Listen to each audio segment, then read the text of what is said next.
Greetings petrolheads, welcome back to Car Mechanic Simulator 2015. Let's look at this Delray Custom. We will restore this today, and let's start with the body parts. Oh yeah, we should certainly start here. Now, you know what? Let's restore it with stock parts.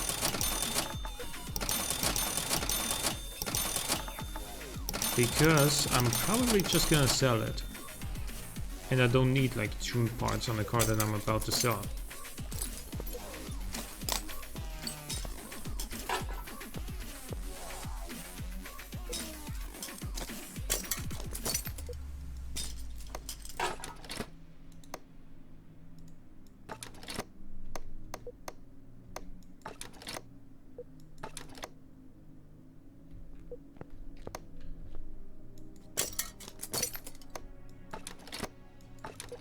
So, now onto the front.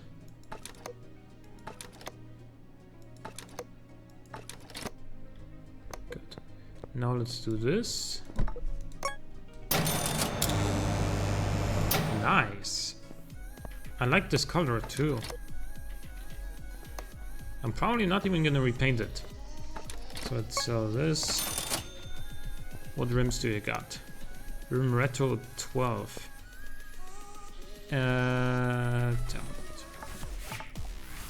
Body wheel shop.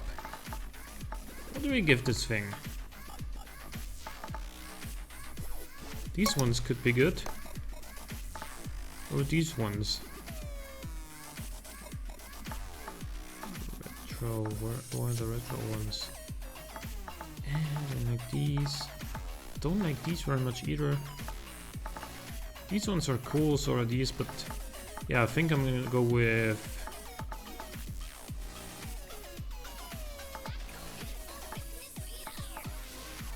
where are they now? These?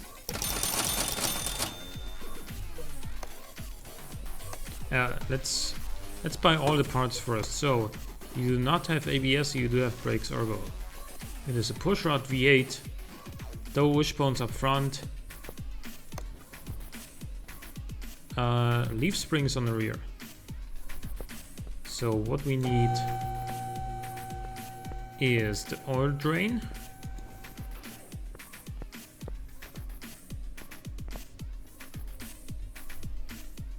Drain the oil. There was just basically no oil in this car at all. Okay. Let's see. What do we need for a pushrod V8? We don't need any of this. We need this. We need a battery, of course. We don't need a belt tensioner because it's driven with chains. Actually, yeah, we don't need a belt tensioner. It does have timing belts, of course, on the front, but it doesn't need a belt tensioner. Brakes. You got vented discs up front. You got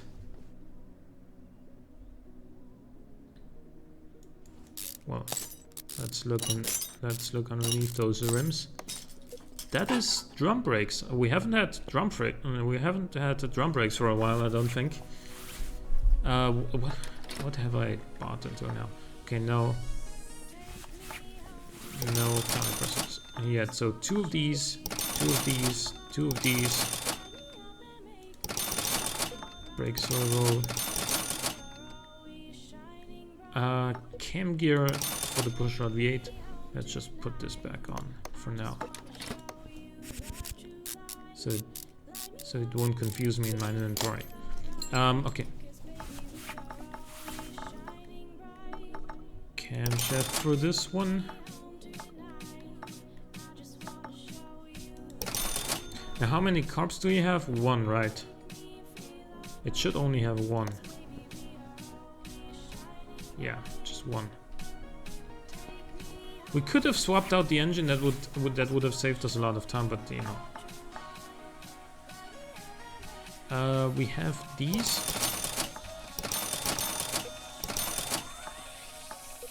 Coil spring, no.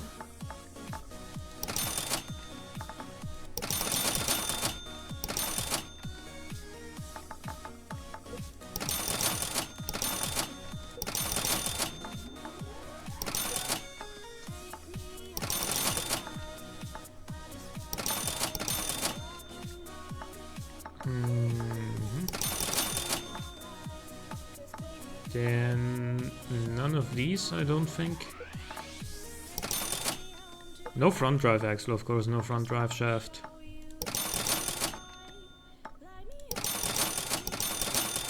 Front steering knuckle should be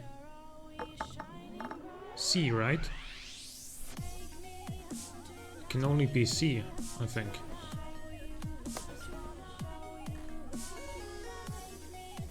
Oh, it's B. We've had other double wishbone front suspension cars that had this front steering knuckle C. I don't know what... Oh, it's probably because this one is the short cross member.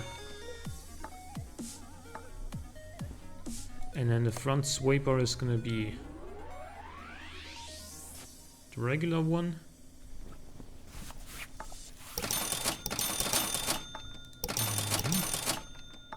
Fuel tank. And one of those. No idler rollers. No ignition coils. Rather we have this, this, and this.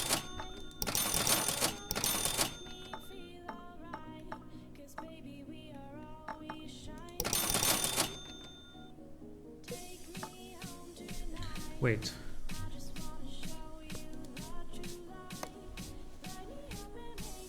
Yeah, okay.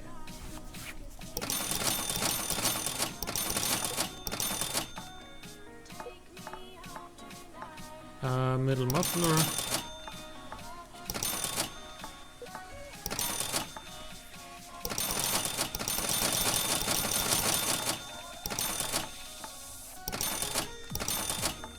Ah. Yeah, well, that's correct actually. Rear axle knuckle housing should be B, because we have drum brakes.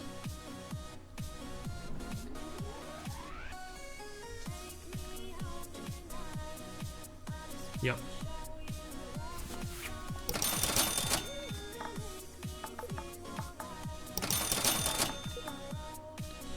Rear shock absorber B.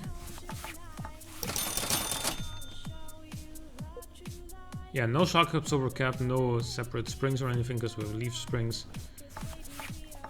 I'm out of practice when it comes to these things. No rear wheel hub, no rear sway bar, of course. This, and this. And then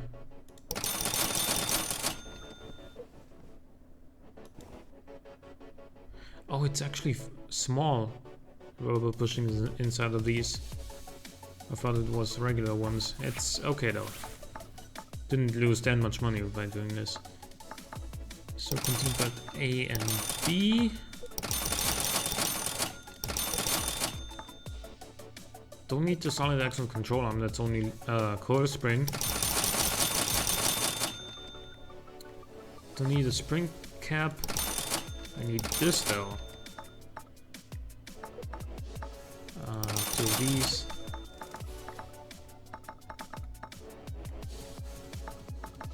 Timing chain.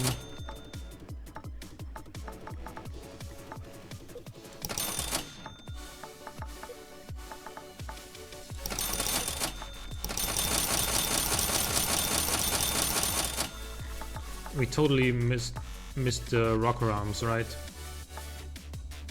Or I did anyway.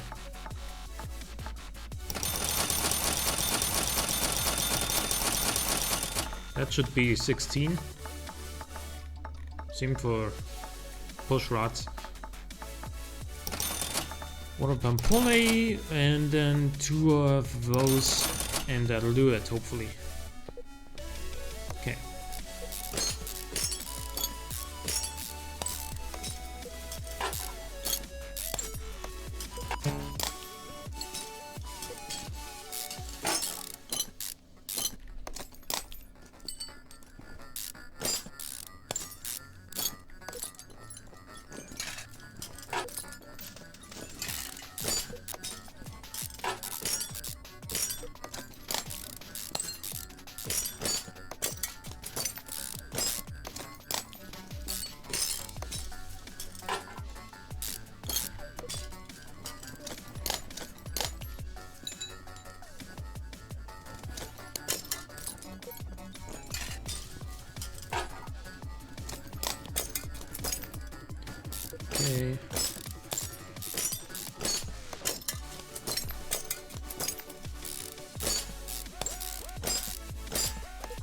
that.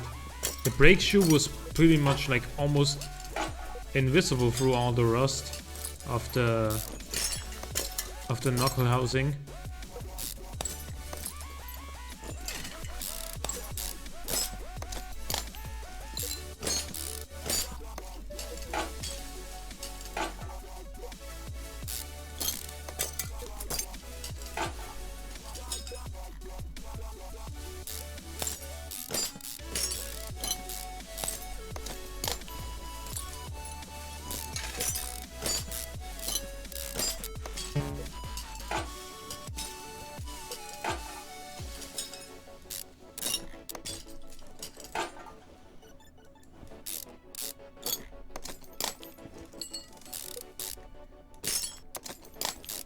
And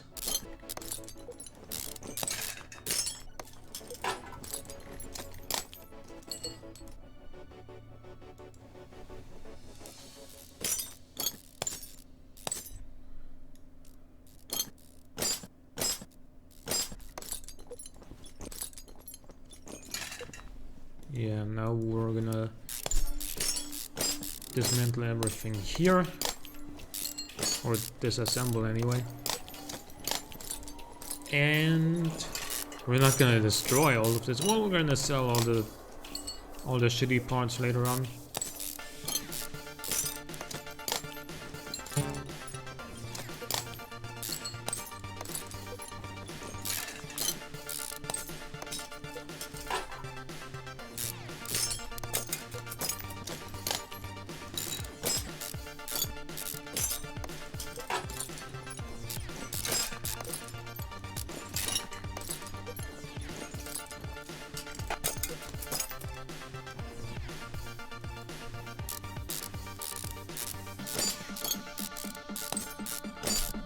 Okay, so we're gonna take this off, then the crankshaft bearing caps, and then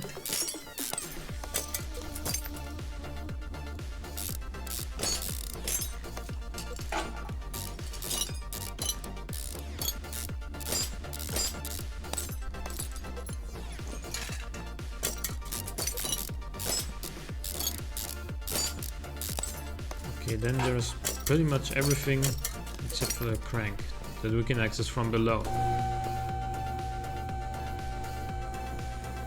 Now we go up here. We start on the very top, of course.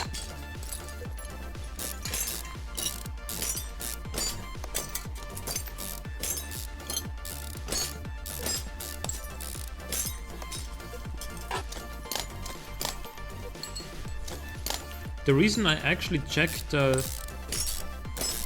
whether this was a 1-barrel or a 2-barrel carburetor is that, you know, I know that it always was a 1-barrel carburetor before the performance mods update. But since then, any car that has an available engine swap can come with either engine. So, for example, this car, if we go to engine swap, it could come with either of these engines from the auction center, I believe, and that's how that works. Like, you can get lucky and have a supercharged engine in there, or you can just have the single carb engine that we have here.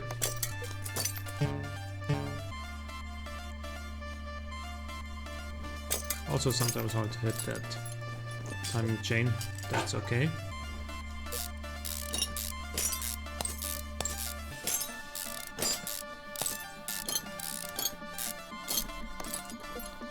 And now comes the annoying part with all the wraparounds and push rods individually.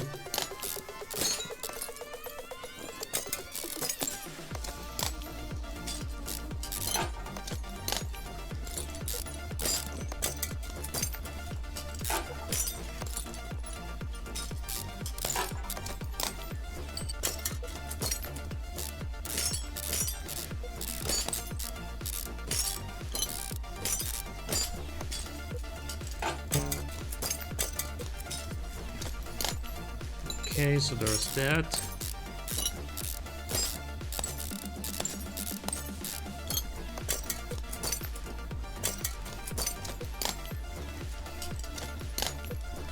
Those pistons were so black that you may even be able to confuse them with the performance pistons.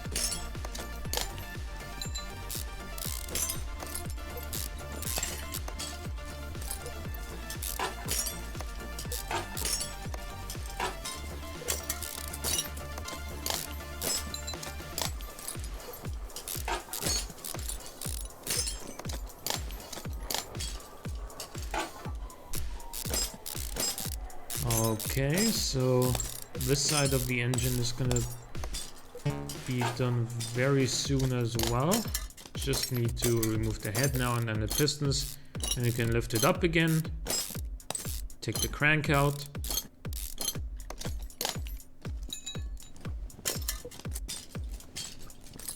Wait, or can we just go like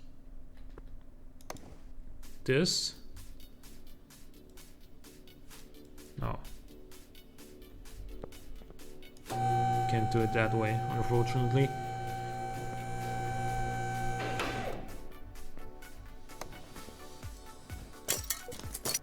Also, I'm surprised that was...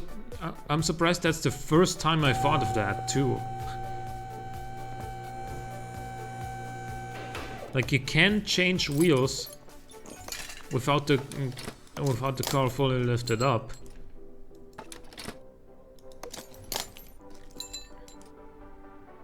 So I thought maybe that's possible as well, but it isn't. I can build this back up already.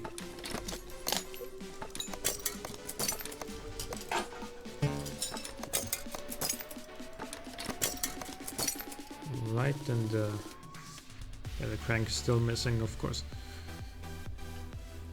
So let's go underneath again, and then we will just rebuild all the suspension and also of course the gearbox and crank and everything that's right here.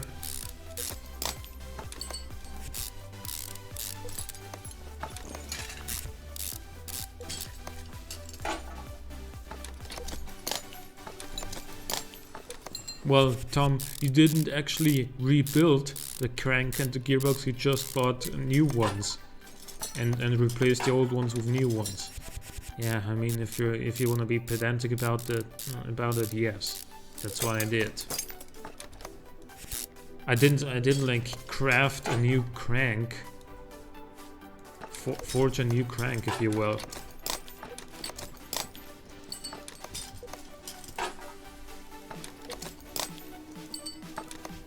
But I mean, I think that sort of thing would take the game too far. It would just be... I mean, it would be adequate for some enthusiasts, but also most people are just gonna be like, okay, that's taking it too far. I don't want that. I don't want to have to forge my own cranks every time I restore a car.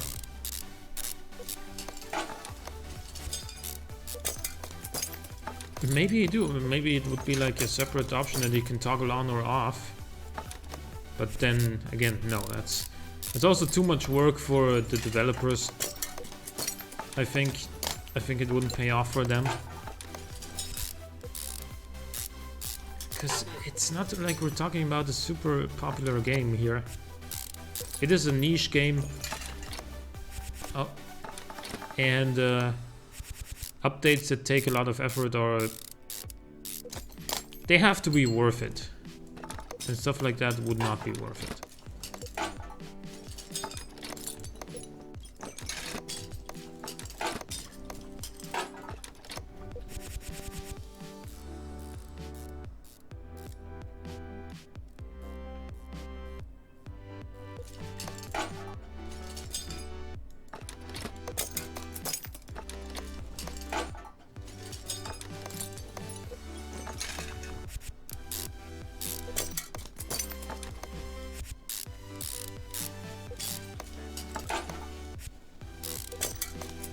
Leaf springs are so simple.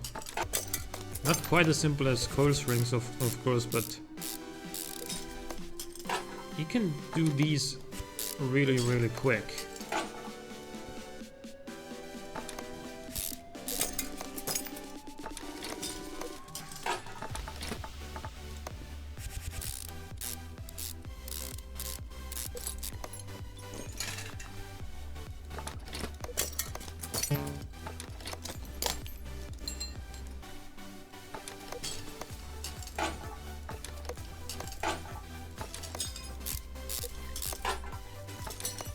come to think of it, I don't think I've ever driven a car that has leaf springs or coil springs for that matter.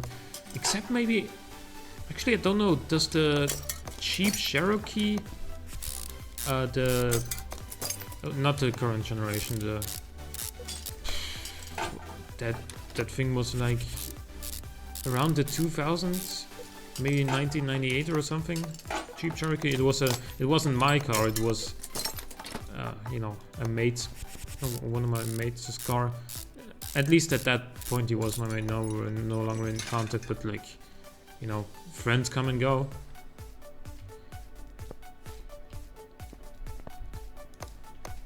Yeah, and he let me drive his his Cherokee, which had a V8 of some displacement that's bigger than 5 liters. I know that much. 5 point something liters and 211 horsepower with an automatic transmission. You know, it was okay, it was loud. That was like the one takeaway thing, the one takeaway experience. It was loud. But apart from that, it was a very like floaty feeling. It was very soft, extremely soft.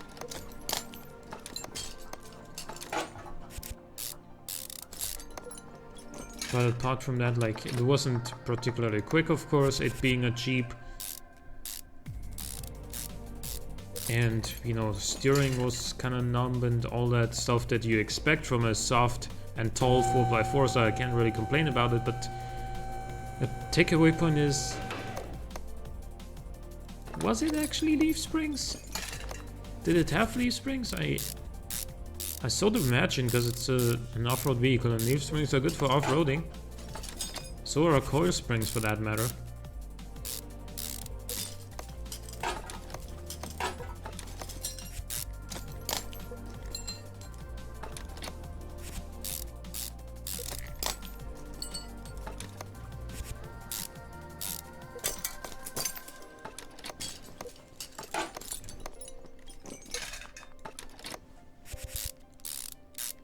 And thinking about that car makes me also think about the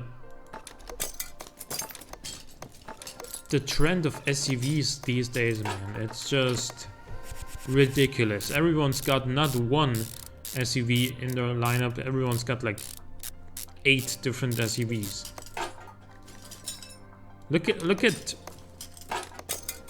Look at BMW, for example, or Mercedes is an even bigger example. How many different SUVs and crossover models do they have? It's like 8 might even be the correct number. I think there's the GLC, the GLE, the GL, the ML, the MLE, and you know you get to. There's of course the G-Wagon. That one's been there for a long time. But like, come on, at one point it's just getting too much. It's the same story with the compact saloon choices on BMW, man. It's just, imagine going into a BMW dealer, and I think I've brought up this tangent before, but and you say I want the BMW 3 Series because I want the compact 4-door pretty sporty saloon car, and then it's like, okay, do I go with the 3 Series or do I go with the 3 Series GT, or would I rather have the 4 Series Grand Coupe? They're all 4-door, well, saloon cars really, because the 4 Series Grand Coupe is still a 4-door saloon in my eyes. It's not really a coupe. And you know, they have different prices, they have different looks, but they're all like mechanically the same. They all drive the same, they all feel the same, and of course, while they do look a little bit different, they still look kind of the same as well. Like, how do you choose? Do you just go with the cheapest option? Do you go with the one that you think looks best? I mean, that's probably one of the one of the ways to choose. You can't go with whichever one drives best because they all drive the same. They all have the same engine options as far as I know. And like, what other conditions are there really for choosing a car or its nearly identical alternative?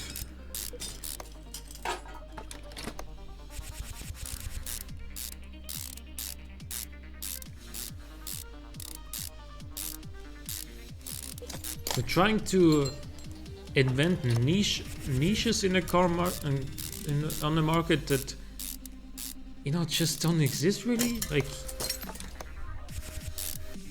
in reality, what's the if you can tell me one meaningful difference between the 3 Series and the 3 Series GT and the 4 Series Grand Coupe, apart from the fact that the rear end styling is a little bit different. I would be very interested to know what other difference there really is. Apart from price, of course. But, you know, they gotta have a reason for the different prices. There's gotta be something different about them.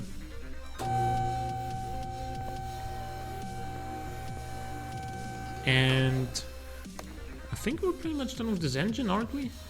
Or not only with this engine, with the whole car.